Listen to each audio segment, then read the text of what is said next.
2011년도 10월 2일 날 개천절 집회 때 첫 번째 말씀 예수 안에서 새로운 피조물 말씀하시면서 첫 번째 말씀 예수 안에서 그 말씀을 들으면서 제가 그 말씀 안에서 뭔가 하나 들렸습니다.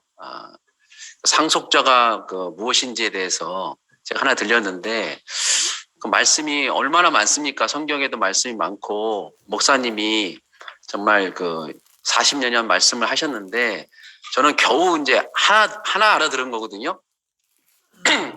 상속자에 대한 얘기를 하나 알아들었는데 제 인생이 이렇게 정말 전환이 되는 이런 일이 벌어졌어요. 그래서 야, 이거 하나 알아들었는데도 이 정도인데 도대체 이게 앞으로 어떻게 될지 참 걱정이 됩니다. 걱정이 되고 정말 내가 듣고 싶어 들은 게 아니라 관심은 있었지만 제가 들려온 거거든요. 사실은. 그래서 사실은 제가 한 게 하나도 없죠. 목사님 말씀하셨고 저는 교회도 못 와가지고 줌으로 이제 들었던 내용인데 그것이 제 인생에서 전환이 돼가지고 지금 이렇게 여러분 앞에 서게 됐어요. 그래서 어떤 말씀을 제가 우리 형제 자매들에게 같이 이렇게 나눌까 고민을 했는데 저는 다른 말씀은 없어요, 사실은요. 들었던 그 얘기밖에 제가 없어가지고 제가 그 얘기를 또 할 수밖에 없는 입장입니다, 사실은. 상속자 얘기고 어떻게 상속자가 되었는지, 왜 자격은 무엇인지, 그리고 되면 또 어떻게 되는 건지 그런 얘기들을 중심으로 오늘 얘기를 하려고 하거든요. 그래서 목사님은 이제 예수 안에서 한 가지 화두를 던졌어요. 근데 저는 그 예수 안에서 그 내용을 조금 이렇게 더 구체적으로 좀 목사님에게 말씀하신 건데 더 구체적으로 나눠서 바울이 얘기한 함께 죽고 함께 산 것으로 해서 두 가지 화두로 말씀을 드리려고 합니다. 그래서 첫 번째 얘기는 제가 두 번째보다는 좀 이렇게 간단히 하고 두 번째 부분에 대해서 좀 더 강력하게 제가 이해가 됐기 때문에 그 부분을 좀 더 이렇게 집중적으로 얘기할 그런 생각입니다. 그래서 성경 구절을 좀 읽어보면요. 새로운 피조물 얘기인데요. 고린도 후서 5장 17절에 있는 말씀입니다. 그런즉 누구든지 그리스도 안에 있으면 새로운 피조물이라. 이전 것은 지나갔으니 보라 새 것이 되었도다. 예수 안에 있으면 새로운 피조물이 된다는 말입니다. 그러니까 예수 안에서 예수 안이 어딘가 십자가에 못 박혀서 내려오지 못하고 죽은 그 예수 안에를 얘기하고 있는 것입니다. 그래서 저도 오늘 그 십자가에 못 박혀서 내려오지 못한 그 예수 안에서 방금 말씀드린 대로 두 가지 화두를 중심으로 말씀을 좀 드리겠습니다. 성경 구절은 로마서 6장 8절이거든요. 만일 우리가 그리스도와 함께 죽었으면 또한 그와 함께 살 줄을 믿노니 이 말씀입니다. 그래서 하나님 나라에서는 특별히 아주 특이한 것은 한 사람이라고 하는 그런 문제가 있습니다. 여러 사람을 지은 것이 아니라 한 사람을 지었기 때문에 하나님 나라 안에서는 한 사람의 그런 문제입니다. 그래서 한 사람 안에서 죄가 세상에 들어오고 한 사람 안에서 의가 세상에 왔다는 얘기죠. 이것도 로마서의 5장에 있는 그런 얘기입니다. 그러니까 한 사람이란 말은 우리가 흔히 생각하는 그런 숫자적인 그런 개념이 아니고 그냥 사람이라는 얘기입니다. 그러니까 대표적인 사람을 얘기하는 거겠죠.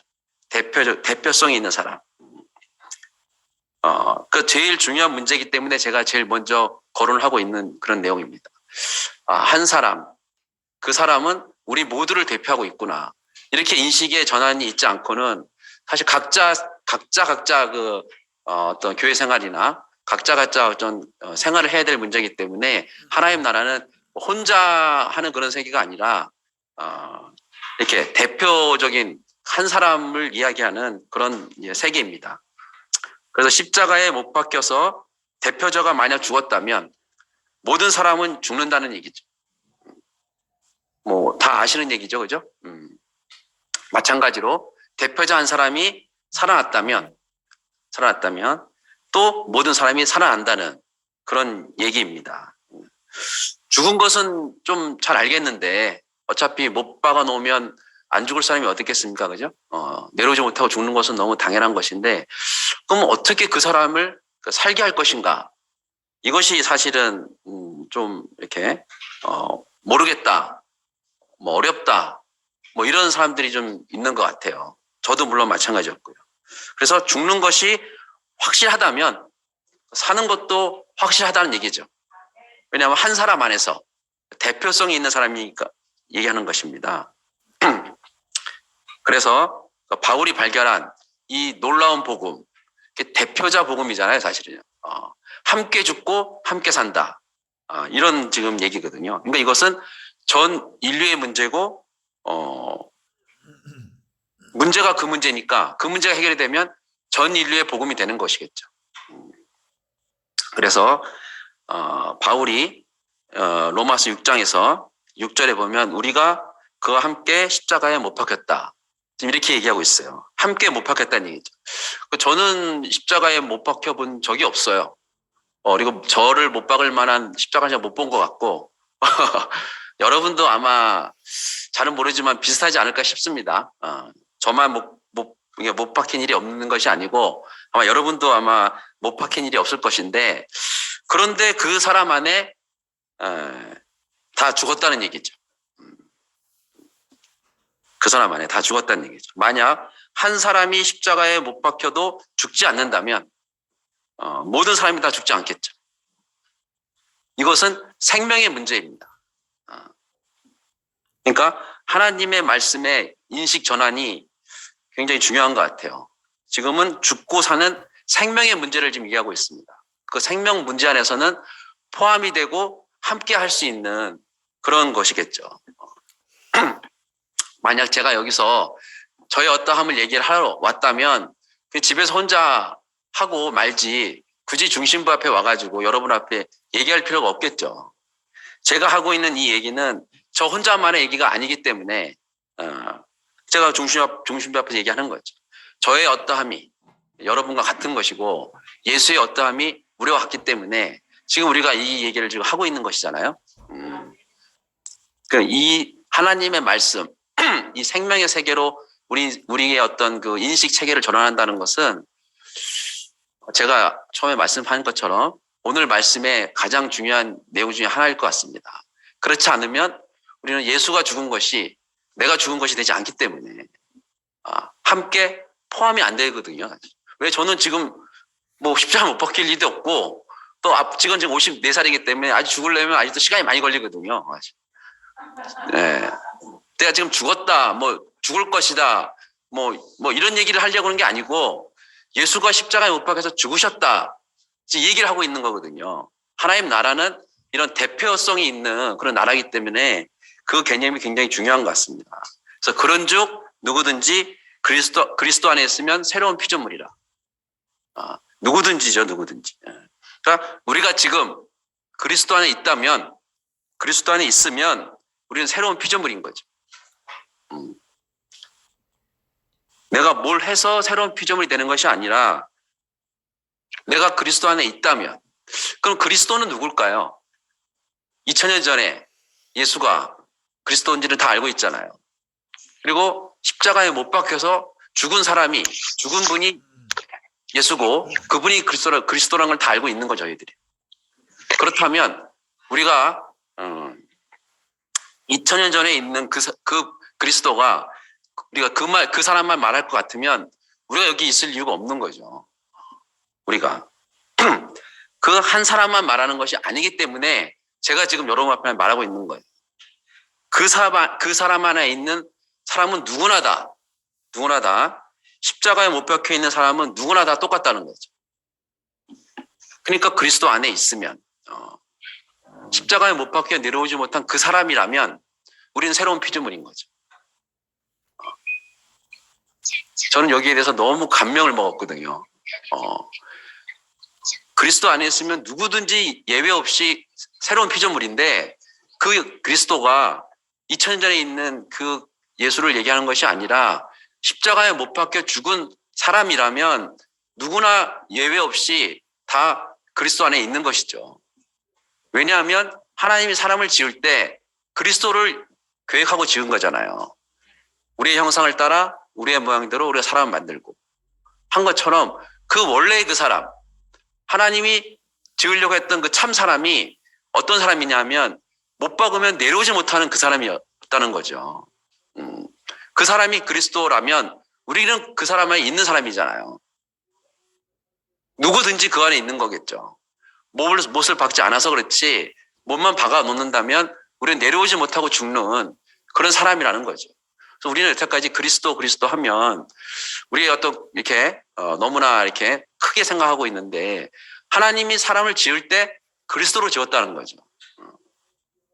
그 사람 안에 우리가 있고 우리는 못 박혀서 내려오지 못하는 그 사람이기 때문에 우리는 그리스도 안에 있는 그런 사람이라는 거예요. 제가 이 말씀을 보면서 가장 감명적으로 최근에 다시 들린 얘기가 이 얘기입니다. 그리스도 안에, 예수 안에. 내가 예수 안에 어떻게 있지? 내 그리스도 안에 어떻게 있지? 야, 못 박혀서 내려오지 못하는 그 사람 안에 내가 있으면 내가 그리스도 안에 있는 사람이구나. 그러니까 내가 새로운 피조물이구나. 누구든지. 그러면 예전 것은 다 지나가고 새 것이 되는구나. 내가 새로 출발하는구나. 하나님과 관계를 내가 새로 출발하게 되는구나. 이렇게 되었거든요.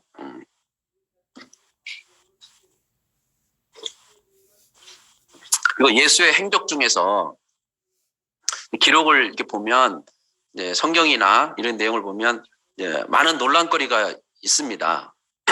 왜냐하면 이제 성경에 있는 내용들이 이적이나 그 표적 이런 것들이 이제 사람이 어떤 사람들은 잘 믿는 사람도 있고 어떤 사람들은 그것을 잘 못 믿는 사람들이 있잖아요. 그리고 그것들을 어떤 역사적인 사건이 아니라 어떤 의미로 해석하는 사람들이 있어요. 예를 들어서 뭐 물이 포도주가 됐다는 얘기를 물이 포도주가 됐다기보다는 정말 물 같은 그 인생이 예수가 와서 아니면 십자가에 못 박혀서 내려오지 못하는 그 인격이 와서 내 인생을 정말 차고 넘치는 포도주로 바꿔놓았다. 이렇게 이제 해석하는 사람들이 있다는 거죠. 그러니까 대부분 그 기록이 어떤 역사적인 기록이 이제 아닙니다. 이것이. 그러니까 초대교회에서 특별히 사도들이 자기들이 어떤 신앙적 고백으로 이것을 이제 써놓은 것이죠. 그러니까 신앙적 고백으로 기록한 것이지 역사적 기록은 아니라는 거예요. 그러다 보니까 어떤 사람들은 이걸 신화라하기도 하고 어떤 사람들은 예수를 이렇게 꾸며 만들어 놨다. 이렇게 등등 별말을 다 하고 있는 거죠, 사실은. 그러다 보니까 신학이 굉장히 이제 복잡해지는 그런 이제 신학이 굉장히 복잡한 거죠. 그런데 한 가지 그 분명하고 중요한 사실이 있습니다. 그것이 뭐냐면 모든 것은 다 사실이 아니고 다르다 할지라도 그것이 풍문이고 어떤 신앙적 고백이고 뭐 꾸며 만들었다 하더라도 그렇게 해석한다 하더라도 한 가지 그렇게 할 수 없는 일이 있는데 그것이 바로 예수가 십자가에 못 박히면 그 죽은 그 사건. 예수가 십자가에 못 박혀 죽은 그 사건은 뭐 풍문이나 해석이나 아니면 뭐 신앙 고백이나 꾸며 만들었다든가 이렇게 할 수 없다는 거예요. 왜냐하면 이것만은 역사적 사실이니까. 왜? 지금도 여기서 큰 십자가를 갖고 와서 누구라도 한 사람을 매달아 놓으면 내려오지 못하는 것은 누구나 다 알 수 있는 거죠. 그렇기 때문에 이걸 가지고 왈가왈부할 수 없는 일이래. 왜 그러냐? 뭐 사람이 매달면 꼭 죽어야 되느냐? 뭐 내려올 수 있는 거 아니냐? 이렇게 말할 수 없다는 거죠. 그래서는 우리 중심부 형제들이 그리고 중심부 자매들이 여기에 십자가에 못 박히면 내려오지 못한다고 하는 이 그리스도 안에 우리의 인생을 못 박자는 것이죠. 왜냐하면 이것은 누구도 아니라 할 수 없는 분명한 사실이고 그것은 지금도 증명할 수 있는 사실이기 때문에 제가 증명이 되는 거잖아요. 그죠? 여러분이 증명할 수 있는 것이고 그렇기 때문에 여기에 우리 인생을 둔다면 우리 인생은 확고한 인생이 되지 않겠습니까? 흔들리지 않는 정체성을 갖고 있고 진실한 사람으로 또 당당하게 우리가 세상 앞에 살 수 있는 그런 사람이라고 저는 생각합니다. 그래서 내려와서 하나님의 아들임을 증명해 보라고 제자뿐 아니라 또 주위에 있는 사람들하고 또 천사 모든 그런 사람들이 아우성을 치고 있었던 거죠. 내려와 보라고. 네가 하나님의 아들이라면 내려와서 하나님의 아들임을 증명해 보라고 그렇게 하고 있었다는 거예요. 그런데 내려오지 못하고 죽었다는 거죠. 내려오지 못하고 죽었다는 거예요. 이것이 명백한 사실입니다. 이게 또 명백한 사건이고요. 내려올 수 있는데 안 내려왔다고 하는 것은 어떤 개인의 어떤 신앙적 고백은 될 수 있어요. 그렇지만 내려올 수 있었는데 인류를 구원하기 위해서 내려오지 않았다. 내려올 수 있었는데 인류를 구원하기 위해서 내려오지 않았다는 것은 전적으로 어떤 믿음의 해석인 거죠. 사실. 이 얘기를 얼마 전에 정순재 형제가 자신의 어떤 삶으로, 자신의 간증으로, 자신의 증거로 명확하게 우리 앞에 보여줬어요. 내려오지 못한 그 예수는 사실이다, 팩트다 이렇게 얘기했다는 거죠. 가는 것은 다 지나가도 다 있을 경험, 지식, 역사 또 등등등 다 있다 하더라도 그것은 이렇게 될 수도 있고 저렇게 될 수도 있는 일이지만 이것만큼은 사실이다. 그것도 역사적 사실이다. 이렇게 우리 앞에 이제 증거를 했습니다. 예수가 십자가에 못 박혀서 이 죽은 사건, 이 사건은 전 인류의 문제인 거죠. 그 한 사람의 문제가 아니고 그 사람이 대표가 돼가지고 우리 앞에 그 문제를 제시하고 있는 거죠.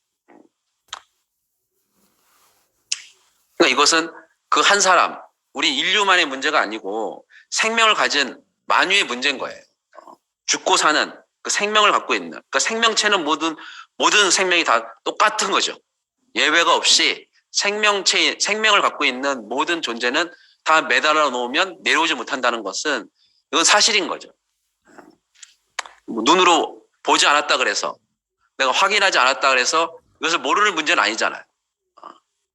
보고 안 보고의 문제가 아니잖아요. 그리고 2000년 전에도 그랬듯이 지금도 그렇고 앞으로 2000년 후에도 아마 그렇게 되지 않을까 생각이 듭니다. 또 10,000년 후에도 20,000년 후에도 이 역사는 변함이 없다는 거죠.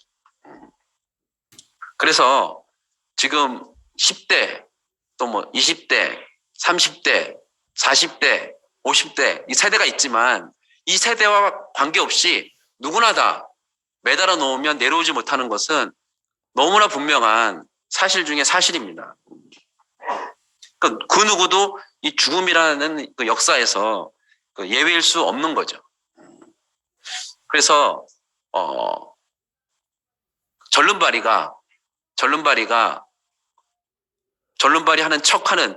척하는 사람이 전륜발이 척하고 다니고 있어요. 이유가 있겠죠. 무슨 이유가. 그런데 산꼭대기에서 돌이 굴러오면 어떻게 하겠습니까? 도망가고 뛰어야겠죠. 뛰어서 도망가야겠죠. 근데 진짜 전륜발이는 어떻겠습니까? 돌이 굴러와도 쫄록쫄록 하면서 돌이 피해가면 다행이고 돌이 지나가면 할 수 없는, 안 그러겠습니까? 내가 전륜발인데 전륜발이 안 되기를 기도한다고 전륜발이 안 되겠습니까? 그런데 그 전륜발이 척하는 사람과 그 전륜발이는 다른 거죠, 사실. 그래서 예수가 내려올 수 없다면 아무도 내려올 수가 없는 거죠. 반대로 예수가 그 내려올 수 없는 자리에서 살아났다면 모든 사람이 살아난다는 얘기인 거죠.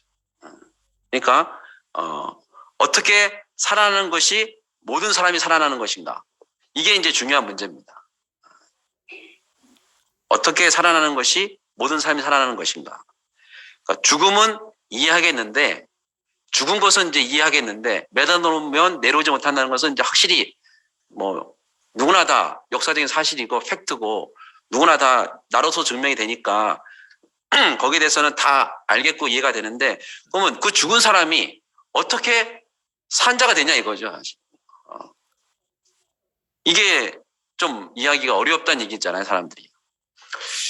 죽는 건 알겠는데 부활은 뭔지 뭐 이런 얘기들이거든요. 어떻게 보면 사실 다시 산다는 것은 뭔지, 거듭난다는 것이 뭔지, 니고데모에게 거듭나지 않으면 하나님 나라를 볼 수 없다 그러는데 그 거듭난다는 것이 뭔지, 다시 그럼 모태에 들어가서 다시 나와야 된다는 얘기인지, 이런 문제들이거든요. 근데 바울은 이것을 확실하게 이제 딱 집어가지고 뭐라 그랬냐면, 우리가 그와 함께 십자가에 못 박혔으면 당연히 우리는 살 것이다. 함께 못 박혔으면 당연히 함께 산다. 십자가에 못 박혀서 함께 죽었으면 당연히 함께 산다는 얘기인 거죠.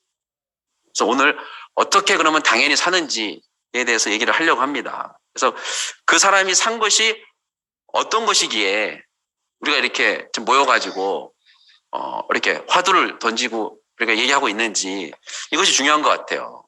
그러니까 이 사건은 무슨 사건이기에, 십자가 못 박혀서 내려오지 못하고 죽은 이 사건이 도대체 어떤 사건이기에 이 사람이 산자가 되냐 이거죠. 산자가 되냐, 이게 중요한 사건이잖아요. 근데 이것이 단순하게 십자가에 처형된 그런 사건이 아니라는 거죠.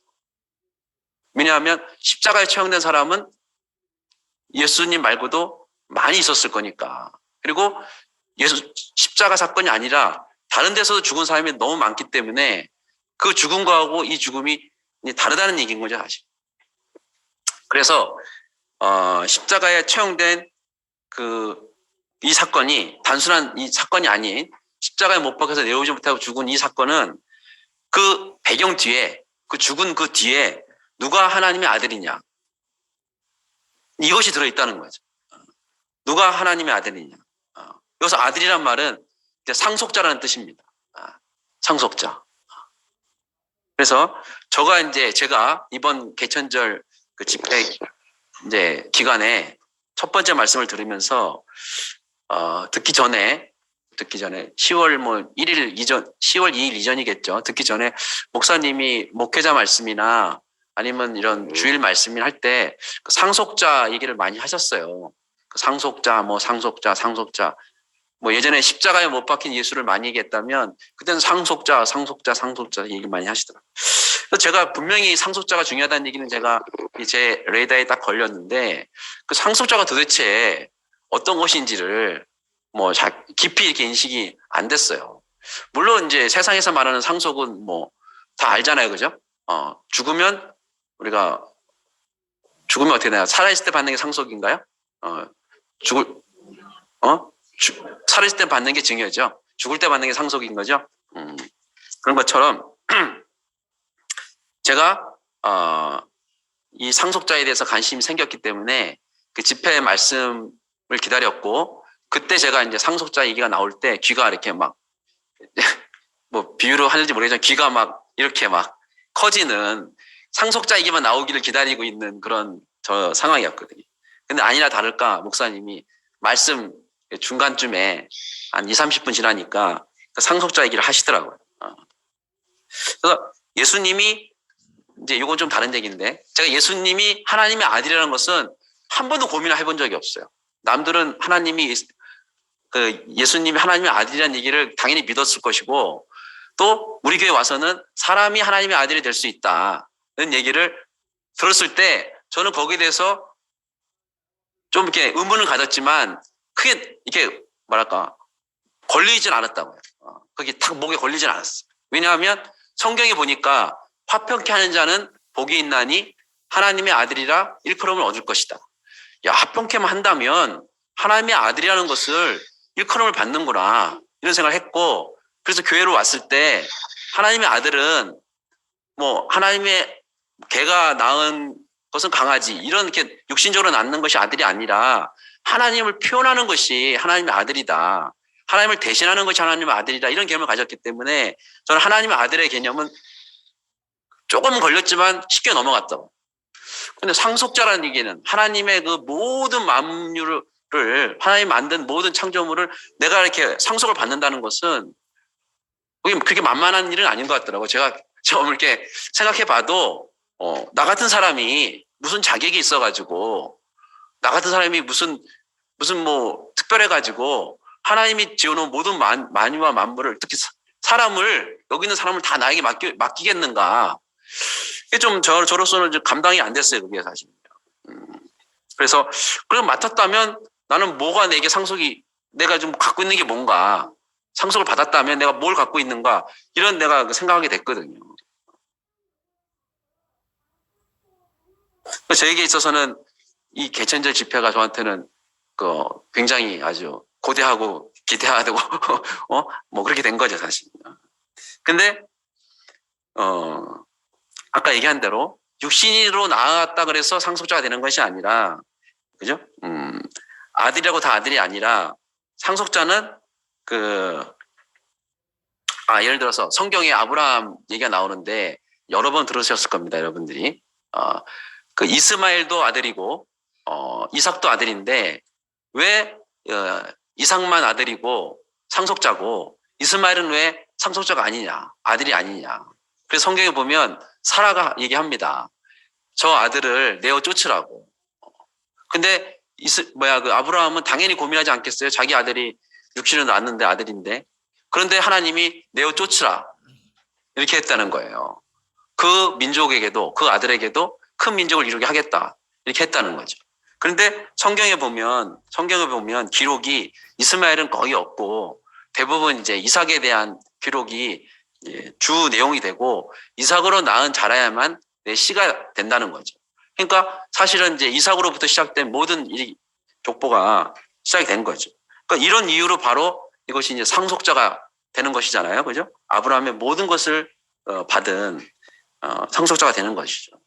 그러니까 만유를 주신 하나님은 그 만유를 누구에게 맡길 것인가, 이제 이런 문제라는 거예요. 그러니까 하나님은 영이고 그리고 생명이시니까 육체를 가지고 있는 물질적인 만유를 직접적으로 이제 통치하기는 이제 제한이 되고 할 수 없는 거죠. 그래서 하나님은 그 사람을 이제 생각하고 있었던 거죠. 그러니까 사람이 나오기 전까지는 천사가 하나님의 아들 노릇을 하고 있었어. 그러니까 성경에서 가장 먼저 기록되었던 것이 욥기라고 합니다. 욥기에 보면 천사들이 하나님의 아들로 등장하고 있어요. 왜냐하면 하나님을 대신하는 자가 되었기 때문에. 그런데 이 대신하는 자가 이제 거역을 한 거죠. 반역을 한 거죠, 사실. 반란을 일으킨 거죠. 그것을 보고 우리가 천사가 아니고 이제 뭐 사탄 마귀다 이런 얘기를 하는 것이잖아요. 그러니까 그래서 하나님은 사람을 지으시게 된 거죠. 반란을 하고 거역을 했기 때문에, 그 마귀가 됐기 때문에 하나님은 사람을 지으시게 된 거예요. 그래서 하나님을 사람을 지을 때 처음서부터 상속자라고 하는 걸 생각하고 이제 지으신 거죠. 그래서 자기를 대신해서 하나님이 지으신 모든 것을 관리할 수 있는 그 상속자가 되게 하기 위해서 사람을 지으신 거예요. 그건 창세기 1장 20절을 보시면 우리가 다 알 수 있는 거죠. 우리의 형상을 따라 우리의 모양대로 우리가 사람을 만들고, 그리고 공중에 있는 새와 물고기와 땅에 기는 모든 동물과 다 지배하고 정복하고 다스리게 하자고 하는 그 상속권을 이미 사람을 지을 때부터 이제 계획을 하고 지으신 거죠. 왜냐하면 자기가 지은, 그리고 반란을 한, 거역을 한 그 마귀를 염두에 두고 사람을 지은 거예요. 상속을 하려고. 그러니까 사람이 나왔기 때문에 천사가 이제 자기 위치를 잃게 되는 거죠. 그래서 하나님은 하나님을 거역하고 나간 그 천사, 그 마귀는 끊임없이 사람들에게 와서 넘어지게 하려고 한다는 거예요. 왜냐하면 그 아들이 없어져야 자기가 아들이 되기 때문이겠죠. 그래서 이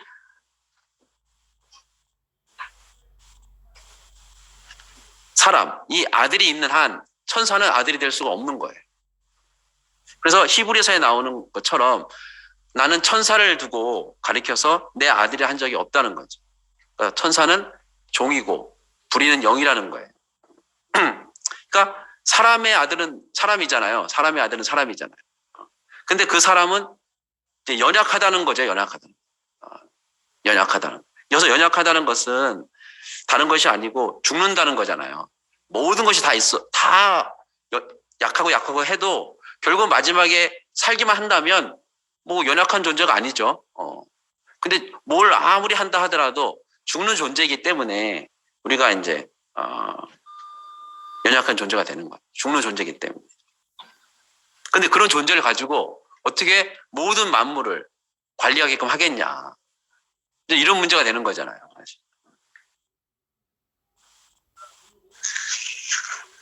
그러니까 죽는 것 때문에 우리가 죽지 않는 불사불멸하는 그 능력이 있는 천사 앞에 우리가 꼼짝 못하고 지금 살고 있는 거거든요.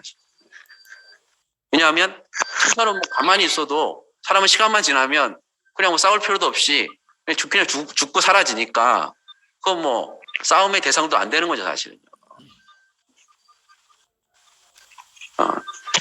연약함으로 십자가에서 죽었다는 말은 그 사람 자체가 죽을 수밖에 없는 그런 연약한 존재라는 것을 말하고 있는 거죠. 죽음 앞에서는 장사가 따로 없다. 우리가 어쩔 수 없다. 이런 얘기인 거죠. 그러니까 죽음이라는 결정적인 약점을 가지고 있는 것이 사람입니다. 그러니까 어쩔 수 없이 죽는 사람이 지금 우리 자신인데 그 어쩔 수 없이 죽는 걸 가지고 천사를 따돌렸다는 거. 어쩔 수 없이 죽는 것이 사람인데 매달아 놓으면 죽는 것이 사실이고 팩트인데 그 사람으로 하나님 사람을 지었고 그거로 지었다는 얘기 하잖아요. 그죠? 지었고 그 사람으로 천사를 마귀를 따돌렸다는 얘기예요. 그래서 하나님의 상속자가 되어가지고 하나님이 지으신 만유를 그런 맡을 사람이 만약 된다면 만약 어쩔 수 없이 죽는 그런 존재가 천사를 따돌리고 하나님의 상속자가 만약 된다면 그 일이 가능하다면 위치를 이탈해서 하나님과 되려고 했던 사람들이 당장 돌아오지 않겠어요? 내가 천사가 죽지 않는 천사가 부러워가지고 불사불멸하고 능력이 있는 존재가 부러워가지고 늘 꼼짝 못하고 있는 우리 인생이 나는 뭘 하면 뭐해 난 죽을 인생인데 난 죽지만 않는다면 정말 너무 행복할 것 같은데 그러니까 내 존재를 원망하는 거죠. 또 나를 지으신 지으신 하나님을 또 내가 불평불만하는 거죠. 왜 나를 늙게 만들고 왜 병들게 만들고 왜 나를 이렇게 어느 자매가 제가 딱 들어오는데 저보러 그러더라고요. 많이 늙었다고.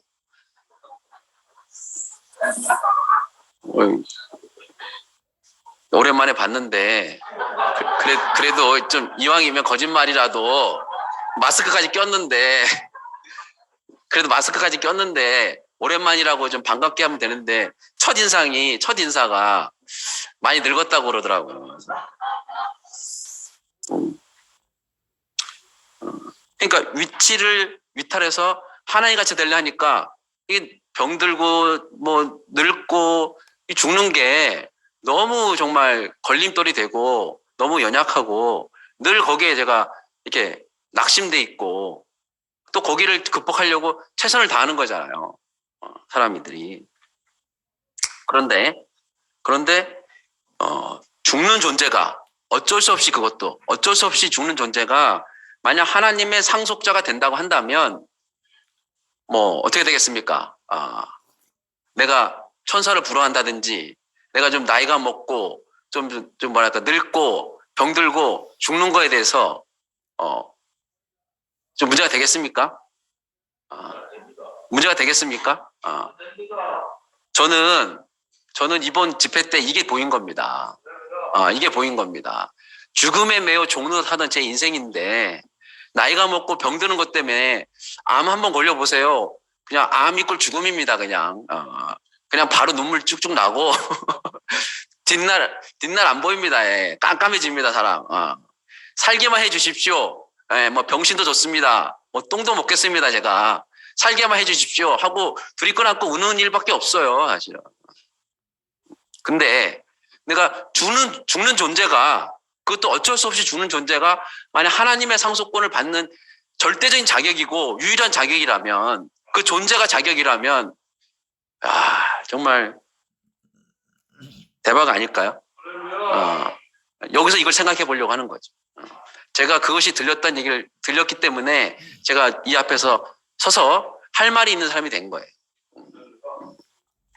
그래서 저는 10월 2일부터 제 인생이 전환됐습니다. 10월 1일서부터 제가 바뀐 게 아니라 저는 원래 그냥 어쩔 수 없이 죽는 사람이에요. 저는 뭐 그건 역사적 사실이고 팩트고 하나 바뀐 게 없어요. 근데 말씀 하나 들은 것밖에 없거든요. 만약 그 사람이 하나님의 모든 상속을 받는 사람으로 처음부터 지으려고 작정했던 그 사람이었다면 저는 정말 하나님 정말 희한하다 이런 생각이 든 거죠. 진짜 십자가에 죽은 사람이 하나님의 상속자다. 어쩔 수 없이 죽은 이 사람이 하나님의 상속자다. 이 소식이 복음의 소식이었다는 거죠. 상속밖에 조금도 부족하지 않았다는 거예요. 조금도 부족하지 않다는 말은 무슨 말이냐면 개도 소도 모든 만유도 여기에 포함을 시킬 수 있다는 거죠. 내게 맡겨진 거예요. 내가 맡은 거예요. 사실. 그래서 그 만물이 하나님의 아들이 나타나기를 고대했다 그러잖아요. 고대했다고. 죽는 자가 어쩔 수 없이 죽는 자가 하나님의 상속자다. 아들이다. 정말 이건 대박 사건이죠, 사실은요. 오늘 이거 하나만 해결하고 가시면 제가 뒤집어낀 것처럼 10월 2일에 뒤바뀐 것처럼 여러분 인생들은 이제 죽음에 매여 종로로 타는 사람이 아니고 죽음으로 죽음을 이겨서 죽음을 매여 종로로 하는 사람한테 가서 죽음이 이렇게 축복이 됩니다. 이 죽음의 이 죽음을 왜 주셨는지가 확실하게 증거할 수 있는 사람이 되는 거죠. 이 죽음이 아니면 사람은 그냥 생로병사하다 가는 거죠. 태어나고 늙고 병들고 죽는 거예요. 사실. 근데 이 죽는 것이 하나님의 상속자가 되는 유일한 자격이라니, 자격 없는 자격이라니. 이 사실은 나를 여기서 내 죽을 수밖에 없는 이 존재를 뺏어낼 수가 없잖아요. 제가 어떻게 빼겠어요, 이거를. 근데 이 존재가 하나님의 모든 상속을 받는 조건이라니. 왜 그런가? 한 가지 공통점이 있다는 거죠. 십자가에 매달려 죽는 그런 공통점이 있다는 거예요. 개도, 소도, 사람도 다 매달아 놓으면 예외 없이 팩트라는 거죠. 모두가 그렇다는 거예요. 그래서 만유의 주가 되고 조금도 부족함이 없는 삶이 된다는 거죠. 여기서 저는 상속자인 것이 명백하게 드러났습니다. 저는 상속자가 아니라고 할 수가 없어요. 저는 상속자가 아니라고 할 수가 없어요, 이제는. 이미 상속을 다 받아버렸어요. 태어날 때부터 받았더라고요. 내가 몰랐을 뿐이에요. 내가 죽는 자이기 때문에 죽는 자를 맡았다는 걸 내가 몰랐을 뿐이지 저는 하나도 바뀐 게 없어요. 근데 제 인생이 완전히 뒤집어졌어요. 앞가지가 뒤집어졌고 정말 모든 게 다 뒤집어졌어요. 죽는 자가 사는 것이구나. 죽는 자가 산 자구나. 목사님이 한 동전의 양면이라 그러더라고요. 양면은 하나잖아요. 동전 하나에 이쪽 면은 죽는 거지 이쪽은 산 것이더라고요. 난 죽는 게 싫었는데 그 죽는 게 산 거예요. 오늘 죽어도 여한이 없는 거예요. 우리 인생의 문제가 뭐예요, 사실은요. 그죠? 죽고 사는 문제가 아닌데 내가 죽는 것 때문에 대박을 났으니 죽는 것 때문에 내가 하나님의 모든 상속을 받은 사람이고 그 죽음에 매여 종로로 사는데 가가지고 죽음이 축복이다. 그것 때문에 네 인생이 태어난 이유가 이것이다. 이렇게 얘기할 수 있는 사람이 됐다는 것은 정말 기적적인 사건입니다. 이거는. 이게 제 얘기만입니까? 예수만의 얘기입니까? 제가 왜 여러분 앞에 이 얘기를 하고 있겠습니까? 우리가 온 만방에 이 얘기를 해야 되기 때문에 얘기를 하는 것입니다. 온 만방에 어쩔 수 없이 죽을 수밖에 없는 사람들은 가가지고 죽는 것이 부끄러운 게 아니다. 죽는 것이 절망이 아니다. 죽는 것이 죽게 만든 하나님이 잘못 만든 게 아니다. 이 얘기를 우리가 해야 되기 때문에 하는 것입니다. 그런데 하나님은 무슨 송사를 받고 있냐면 당신이 적는 자라면서 당신의 상속자라고 지은 그 사람이 왜 저 모양이냐 이렇게 한다는 거죠. 그렇게 늘 송사한다는 거예요. 왜? 자기만 왜 못하냐 이거죠. 천사가 말할 때 뭘 해도 죽는 존재 아니냐 이런 말을 한다는 거죠. 어, 이렇게 지은 사람이, 이렇게 지은 그런 하나님이 뭐 그렇게 능력이 있느냐 하고 송사하는 거죠. 능력이 있다면 죽지 않게 짓는 것이 그게 능력 아니냐. 이렇게 얘기할 거 아니겠어요? 근데 이렇게 말하는 것은 천사만 말하는 게 아니라 사람들도 상당히 많은 사람들이 그렇게 송사하고 있더라고요. 그래, 당신이 그렇게 능력이 있는데 왜 죽게 만들었냐? 왜 늙게, 병들게 죽게 만들었냐? 이렇게 송사한다는 거죠. 그런데 나의 하나님, 어찌 나를 버리셨습니까? 그런데 하나님이 아무 대답이 없었다는 거잖아요.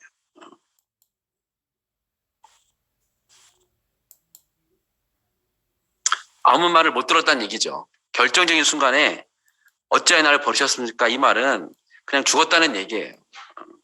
그러니까 목사님의 해석을 하자면, 우리가 다 들은 얘기지만 목사님의 해석을 하자면, 안 들은 게 아니라 들었지만 왜 대답이 없었는가? 그것은 너는 사람 아니냐? 넌 사람이다. 당연히 매달려놓으면 못 내려오는 사람이지. 나보러 어쩌라는 거냐, 진짜. 이런 얘기죠. 내가 너를 사람으로 지었는데, 지을 때서부터 죽는 존재로, 그 죽는 존재로 해서 내가 만유를 맡기려고 그렇게 한 건데, 왜 너는 그걸 모르느냐? 이렇게 얘기하고 있는 거죠, 사실. 뭐, 개가 와가지고 멍멍 그러면서 얘기하는데, 나를 왜 개로 지었냐? 하면 하나님도 할 말이 없는 거잖아요. 그죠? 하나님이라도 할 말이 없는 거죠. 왜 나를 사람으로 지었냐? 나를 왜 개로 지었냐? 사람 중에 나를 왜 이렇게 지었냐? 키는 165에 또 뭐 얘기하려면 많겠죠? 왜 날 이렇게 지었냐? 머리는 뭐 어떻고, 이목구비는 어떻고, 뭐 인생은 뭐 이렇고 저렇고, 우리가 그렇게 그럴 수 없는 거죠, 인생이. 사실은요.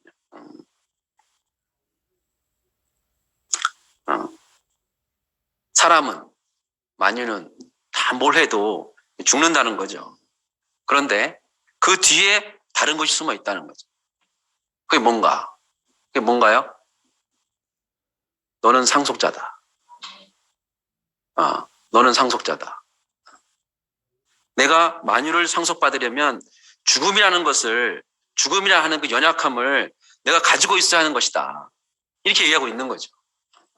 만약 예수께서 뛰어내릴 수 있었지만 안 뛰어내렸다면 이 상속권을 받을 수가 없는 거죠. 우리와 관계가 없어지는 거죠. 나의 구속은 없어지는 거죠. 원래 위치로 회복시킬 수 없는 거죠.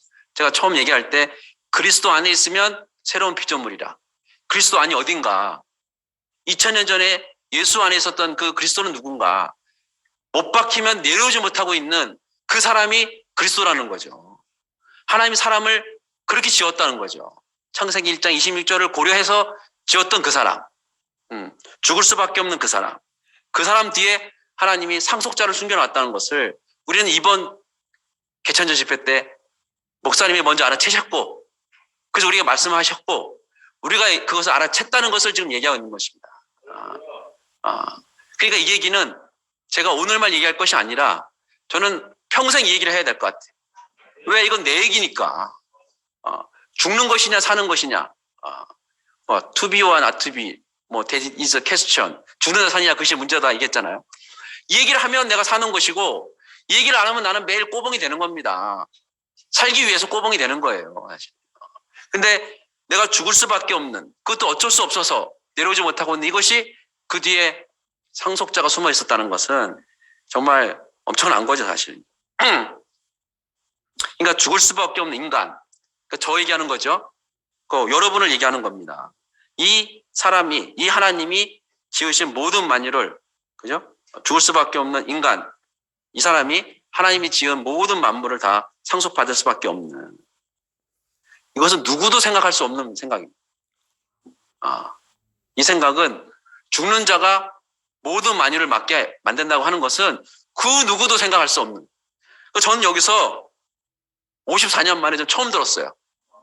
저는 그렇습니다. 저는 54년 만에 11월 2일 날, 그것도 몇 시인지 잘 모르겠어요. 아마 오전 11시 반쯤 됐겠죠. 저는 처음 들었습니다. 저는. 다른 사람은 들었는지 모르겠어요. 저는 처음 들었어요. 그래서 저는 이것이 제 인생의 기적입니다. 제 인생의 전환이에요. 제가 그래서 패러다임의 전환을 얘기한 거거든요. 그전 판과 지금 판이 달라요. 그전에는 죽음이 저에게 좋지 않았어요. 늙고 병드는 게 좋지 않았어요. 근데 지금은 거기 안에 하나님의 모든 비밀을 숨겨놨다는 것을 알게 된 이후부터는 늙고 병들고 죽는 것이 부끄럽고 창피한 것이 아니라, 그 노래도 그게 있더라고. 보니까 노래도 늙어가는 것이 아니라 뭐 익어간다며요. 세상도 익어간다 그러는데 세상도 익어간다 그러는데 우리의 그 죽음은 그냥 생로병사가 아니고 우리 죽는 것이 그리스도고, 매달려서 내려오지 못하고 죽은 것이 그리스도고, 그 사람이 인생의 최종 열매라는 거예요. 그 안에 있으면 새로운 피조물이라. 이전 것은 지나갔으니 보라 새 것이 되었도다. 예전 것은 지나가겠죠. 당연히 새 것이 왔는데 어떻게 안 지나가겠습니까? 그것이 아무리 좋은 거라 하더라도 새 것이 왔는데 어떻게 옛 것을 가지고 있겠어요.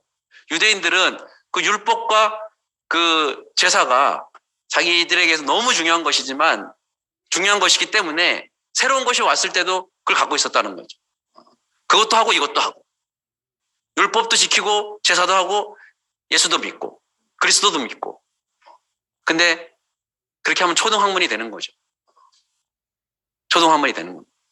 버릴 것은 버리고 취할 것은 취해야지, 우리가 배설물을 갖고 있을 수는 없잖아요. 지난 건 다 배설물이거든요. 제가 생각해보니 그렇더라고요. 지금 쓸 때 중요한 것이고, 시간이 지나서 쓸 수 없는 건 배설물이더라고요. 지금 새 것이 왔습니다. 죽는 자가 상속자가 된다는 그 새 것이 왔어요. 그리고 그것이 저는 처음 들었기 때문에 저에게는 대전환이라고 말한 것이고, 천사는 엄청난 능력을 갖고 있죠. 불사불멸, 죽지 않는다는 거죠. 그렇지만 만유를 포함할 수 없어요. 만유를 포함할 수 없어요. 그래서 아들이 못 되는 거죠. 누가 하나님의 아들인가? 누가 상속자인가? 그러니까 예수는 죽을 수밖에 없지만, 우리는 죽을 수밖에 없지만, 그런데 죽을 수밖에 없는 만유를 포함할 수 있다는 거죠.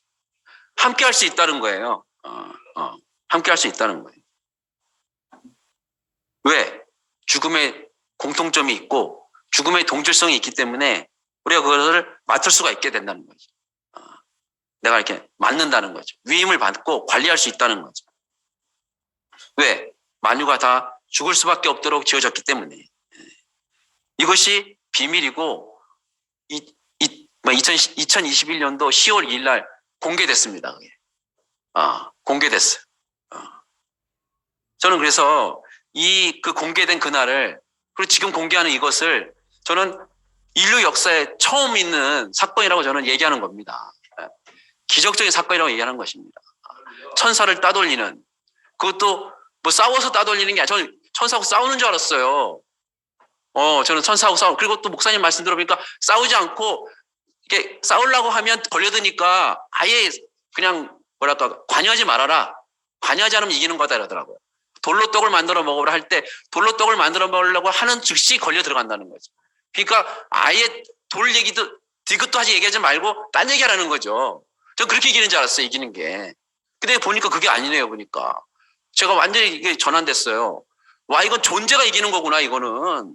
저는 말을 하고 뭐 살짝 피해가지고 다른 문제로 뭐 너는 이 문제니까 나 이 문제가, 이런 문제가 아니고, 죽는 존재 자체가 죽지 않는 존재를 이기는 거예요, 그냥. 왜? 죽는 존재를 내가 맡아가지고 포함해가지고 내가 상속자가 되는 거니까, 누가 하나님의 아들이고 상속자냐, 이 문제잖아요. 그러니까 이스마엘은 떠나가야 하듯이 천사는 부리는 종이 되고 부리는 영이 되는 거겠죠.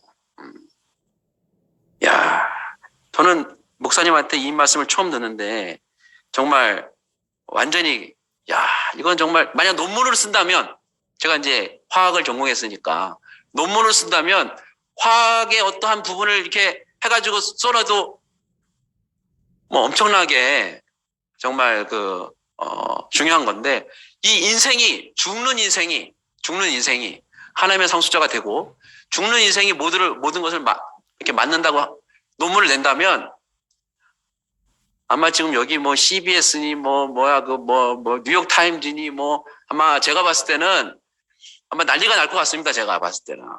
이열래 목사님이나 저 같은 사람이 얘기를 하니까 별로 중요하게 생각 안 하지. 정말 이 얘기는 정말 제가 평생 얘기할 거예요. 이 얘기만 평생 할 겁니다. 저에게 목사님이 10월 2일 날 말씀해 주신 것이 제 인생에 얼마나 감사한지. 저는 그래서 여기에 대해서 목사님 저희 주님입니다. 죽을 자를 상속자로 바꿔주신 거에 대해서, 그러니까 내가 잃어버렸던 내 인생의 위치를 되돌려주신 만유의 주기도 하고 저의 주님이기도 합니다. 이게 나를 구속의 주님이고, 어떻게 내가 이열래 목사님 얘기를 안 하겠습니까? 이열래 목사님을 통해서 들은 얘기니까. 여러분도 마찬가지 아닙니까? 여러분도 당연히 제가 이열래 목사님 얘기를 해야죠. 당연히 밥은 안 사주시지만 그죠? 친한 척은 별로 안 하지만 건강이 또 안 좋으셔가지고 저한테 제가 도움을 받는 게 아니라 저는 도와주거든요, 사실. 그런데 그분이 나의 구속주니까. 정말 제가 병관해도 쉬면 안 되는지 아시겠죠? 외모는 나이가 더 들 수 있어요. 병관하니까 고생이 되니까 사람이 고생 안 한다는 얘기 아니거든요. 근데 속사람은 날로 새롭다는 거죠. 저는 교회를 안 와도 즐거워요. 왜냐하면 참 성전이신 분과 함께 있으니까. 내가 길이다. 길에 눈에 가 있는 게 아니라 내가에 가 있다는 거죠. 내가. 그 사람이 아니라 하면 내가 아니면 되고, 그 사람이 길하면 기면 되는 거죠. 아니면 어떻고 기면 어때요? 그 사람이 있는데, 나를 구속하신 주님이 있는데 내가 기면 어떻고 아니면 어때요? 내가 잘못되면 어때고 잘되면 어때요? 그런 문제가 아니잖아요. 내가 죽으면 어때고 살면 어때요? 전혀 그 문제가 아니더라고요. 내 인생 되게 하는, 어쩔 수 없이 죽을 자를 하나님의 상속자로, 당신의 상속자로 삼으시려고 하는 분을 내가 알게 되었다는 면, 내가 세상의 첫날보다, 그죠? 여호와의 문지기로 하루 사는 게 좋다는 것처럼, 내가 아무리 여호와를 찬송하고 내가 교회 일을 하고 충성봉사 해도, 내가 1000번을 그렇게 한다 하더라도 한 번 구속의 주님이 나는 너가 필요하다, 난 너밖에 없다, 난 너를 찾았다, 그 한 번만 들으면 다 되는 거 아닙니까? 뭐 횟수에 문제가 있습니까, 그게? 죽는 존재가 이렇게 진실하고 당당하고 이렇게 자랑스러운지. 죽는 게 자랑스러운 건 아니거든요, 사실은. 근데 쓰이니까 자랑스러운 거죠. 제가 뭐 여러분하고 똑같이 죽는 존재 아닙니까? 그것도 어쩔 수 없이 매달아 놓으면. 근데 제가 이렇게 큰 소리 치는 이유가 뭐겠어요, 사실. 제 인생이 여러분 앞에 쓰이니까 너무 기뻐서 이런 얘기 하는 거잖아요. 안 쓰이면 그냥 아무것도 아니죠. 저 뭐 진실하고 당당하기만 하죠. 근데 여러분이 저를 불러주셔가지고 제가 하겠다는 얘기 안 했습니다, 한 번도. 저는 사실 여기 안 하는 게 좋아요. 왜냐하면 직장 문제가 걸려 있어가지고 사실 안 하는 게 좋아요. 하지만 부르고, 제가 부름에 내가 답을 안 할 수 없고, 또 이 소식을 들었는데, 이 역사적인 이 소식을 들었는데, 복음을 들었는데 어떻게 말을 안 하겠어요? 그것도 사랑하는 형제 자매들이 있는데 내가 어떻게 말을 안 하겠어요? 걸리더라도 말을 해야죠. 못 알아들어도 제가 얘기를 해야죠. 욕을 먹어도 해야죠, 제가요. 물론 표현이 거칠죠, 제가 좀. 왜냐하면 저는 전문 강사가 아니거든요. 여러분 아시겠지만 제가 전문 강사가 아니잖아요. 저의 전문은 교회에서 주는 일을 하는 사람이거든요. 뭐 뒷문 잠그고, 뭐 일 시키면 뭐 일하고, 뭐 아시겠죠, 대부분 다. 그죠? 뭐 순 짜고, 뭐 전화 오면 해라면 하고, 뭐 이런 게 제 전공인데, 오늘은 전공이 아니고 이제 이게 사실은 뭐 비전공이에요, 비전공. 그러다 보니까 언어가 좀 거칠고 서투른 것은 어쩔 수가 없죠, 사실 저도.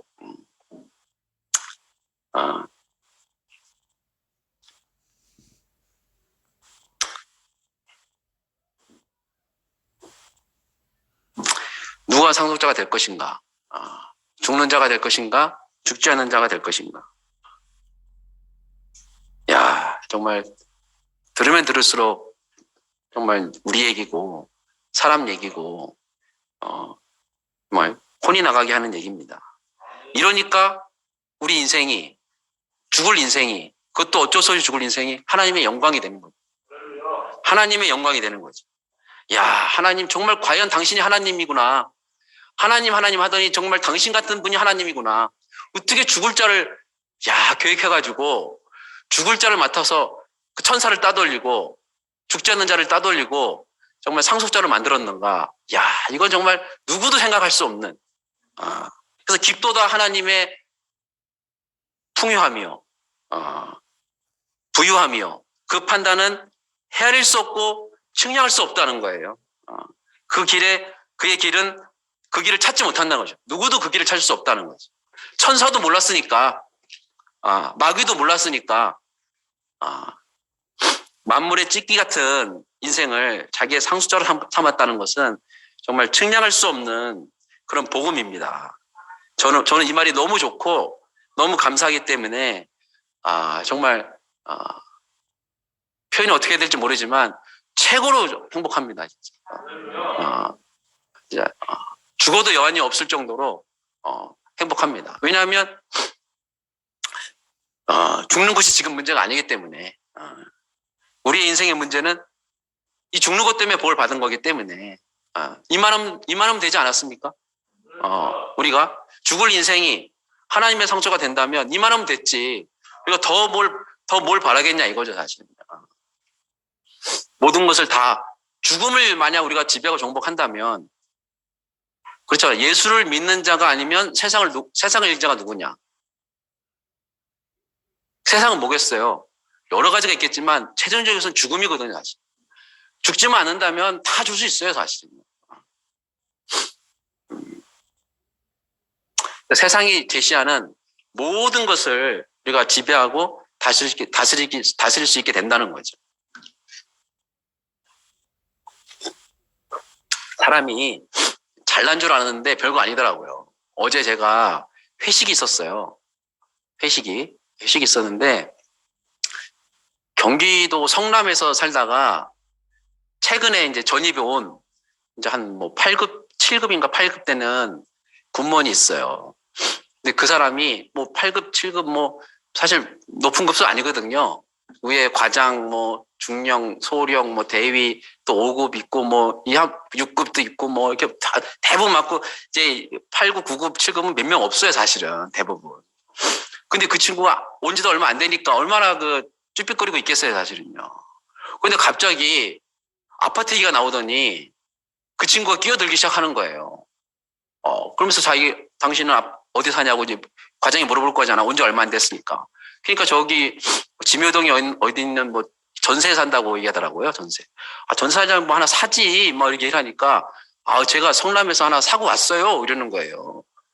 그러면서 자기 일 하기 시작하는데 2년 전에 샀는데 평당 1,800인가 이랬대요. 작은 돈이 아니잖아요. 평당 1,800 작은 돈 아니잖아요. 그래서 5억 얼마에 샀다 그러더라고. 야, 근데 사자마자 10억이 됐대요. 사자마자. 당첨되자마자 10억. 지금은 15억. 2년 지나서 15억.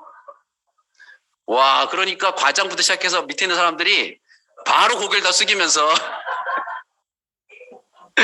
야, 나도 수도권에 가서 살고 싶다고. 야, 대번 지별당하더라고. 부러우면 지는 거 아니에요, 부러우면. 급수 높다고 이렇게 좀 이렇게 자존심 세우고 무게 잡고 그러더니 바로 15억 그러니까 고개 그냥 내려가더라고요. 저도 거기서 예외 아닙니다, 저도 예외가 아니. 저는 이제 5급이니까 7급 별거 아니거든요, 사실은요. 오라 그러면 오고 가라면 가야 되는데 15억 그러니까 좀 달라 보이더라고요. 그러니까 인간 노릇하기 어려워요, 사실은요. 사람 노릇하기 참 힘들다고요. 그러니까 왜 세상 살기 힘드냐 하면 이래서 힘든 거예요, 사실. 그런데 십자가에 못 박혀서 죽을 수밖에 없는 사람이 하나님의 상속이 된다면 문제가 1도 없는 거죠. 천사보다 잠깐 못하게 해가지고 죽음의 고난을 통해서 우리가 영광과 존귀로 관을 쓴다면 그게 하나님 보좌우편 아닙니까? 보좌우편. 우리가 대구교를 왜 왔어요, 우리가? 그죠? 제가 서울에서 대구를 왜 왔겠습니까? 이것을 보고 하나님 보좌 우편이라는 거죠. 요한계시록에서 말하자면 인봉한 책이 있는데, 하나님의 그 인봉한 책이 있는데 누가 이것을 뗄까 하고 고민하고 울고 있다는 거예요. 근데 갓죽임당 어린 양이 나와가지고 그 인봉한 책을 뗐다는 거예요. 죽는 자가 상속자다. 죽을 수밖에 없는 자가 상속자라고 뗀 거예요. 이야. 그리고 우리의 모든 것을 열 수 있는 사람이 온 거죠. 다윗의 열쇠를 가진 사람이에요. 다윗의 열쇠를 가진 사람은 뭐예요? 다윗의 모든 권한, 그 재산, 모든 것을 열었다 닫았다는 사람이죠. 내가 열면 열리고 내가 닫으면 닫을 수 있는 거죠. 하나님의 모든 권세와 하나님의 모든 재산을 상속을 내가 받아서 열면 열리고 닫으면 닫히는, 내가 이 사람에게 죽음에 대해서 선포하면 상속자로 선포하면 살고, 내가 말 안 하면 죽는, 열고 닫는 권세를 내가 받았다는 거예요. 근데 뭐 15억이 어떻고 20억이 어떻고 그런 얘기하고 우리 비교가 됩니까 지금? 죽으면 다 없어질 건데. 뭐 10억 가져갑니까 이거? 야, 그러니까 우리가 하나님의 보좌 우편 최고 높은 자리에 올라가가지고 우리가 있으니까 이 죽음이 전제 조건이 된 거 아니겠어요? 죽음이 전제 조건. 누구든지 그리스도 안에 있으면 새로운 피조물이라. 죽는 자리에서 새로운 피조물이 될 수밖에 없는 이 길을 마련해 놓았다는 거예요. 그러니까 인간의 모든 문제, 갈등 이런 것이 원천적으로 해결되는 새로운 세계가 우리 앞에 오픈 도어 된 거죠. 오픈 도어. 열린 문이 된 거죠. 왜 목사님이 열린 문인가 했더니, 야, 죽는 자가 열린 문이에요. 사실은 죽는 자가 열린 문이에요. 그러니까 여러분들이 오늘 말씀을 잘 들었으면 인생의 모든 문제를 해결하고 가시는 겁니다. 완전히 대박받고 가는 거죠. 제가 2021년도 10월 2일 날 대박받은 것처럼 여러분도 지금 완전히 뭐 이런 로또 복권하고 차원이 다르죠. 그거 해결된다고 죽는 게 해결되겠습니까? 죽는 문제가 해결되겠습니까? 내가 다 그렇게 되지 않았다 하더라도 이 노선으로 우리가 접어들었다는 거, 죽는 자가 상속자가 되는 이 노선을 내가 들어왔다는 것은 지금 내가 좀 안 된다 하더라도 전혀 걱정할 게 없다는 거죠. 내가 어느 노선에 왔느냐, 내가 경부선 티켓을 샀느냐, 그럼 부산을 가는 것은 따놓은 당상인 거죠. 졸던 자던 뭐 무슨 짓을 하던 결국은 사람들이 깨워가지고 여기 부산 왔다고 얘기한다는 거죠. 그래서 요즘 사람들이 불탄다는 얘기를 많이 하잖아. 불탄다는 얘기는. 불 얘기를 많이 하거든요. 저번에는 순지 형제가 참 생명의 불 얘기하시더라고, 수요일 날. 요즘 불탄다는 얘기를 많이 하는데 내 불이 타는 것이 아니라 여호와의 불이 타고 있다는 얘기를 하고 있는 거거든요. 죽는 자가 지금 불이 타고 있다는 얘기를 하는 거예요. 내가 뭘 해서 죽은 것을 태우는 게 아니라 하나님이 어쩔 수 없이 죽도록 만든 그 내게 선택권이 없는 절대 주권을 갖고 있는 분의 그 죽을 수밖에 없는 그 불이 지금 타고 있다는 거죠. 그 출애굽기에 나오는 그 서쪽으로 간 그 모세가 가시떨기 나무에서 타는 불을 본 것은 그 죽는 존재, 가시떨기 나무가, 나무는 탈지 않는데 그 불이 타고 있다는 거예요. 야, 그러니까 이 여호와의 불은 죽음의 불인 거죠. 우리는 죽지만 다른 것이 있다, 이 얘기를 하고 있는 거죠. 함께 죽지만 함께 사는 것이 있다. 그게 하나다. 그게 한 동전의 양면이다. 죽는 것이 산 것이다. 따로가 있는 게 아니라 하나다. 우리는 바뀐 게 하나도 없다. 원래 그 사람인데 우리에게 말씀해 주시는 구속자를 만났기 때문에 우리 인생이 이렇게 전환된 것이다. 지금 이 얘기를 하고 있는 거잖아요, 지금. 하나님은 사람을 예수 안에서 이미 너도 죽은 자라고 선포하고 계시는 거죠. 한 사람으로 말미암아 죄가 세상에 들어왔고 그와 같이 한 사람으로 말미암아 의가 세상에 왔나니, 이 한 사람, 이 대표적 문제 아니겠어요, 그죠? 내 문제가 아니고 내가 뭐 되는가 안 되는가 이런 문제가 아니라 그것은 이제 끝났고, 저도 이제 그 이후로 제가 끝났습니다. 제가 뭐 이렇게 하고 저렇게 하고 제 집사람하고 다툴 일이 없어요. 그런 일 하려고 나선 건 아니지만 갑자기 그 말이 왜 나오는지 모르겠는데 내가 어떻게 되려고 하는 것이 끝났어요. 이야, 거기에는 해답이 생기지 않더라고요. 그 세계에서는 해답이 없어.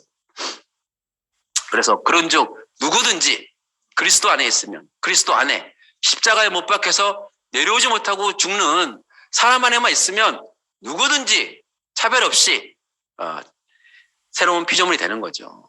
하나님과 새로운 출발하게 되는 거죠. 거듭나게 되는 거죠. 그래서 이전 것은 지나갔으니 보라 새 것이 되었도다. 할렐루야. 주님을 찬양합니다.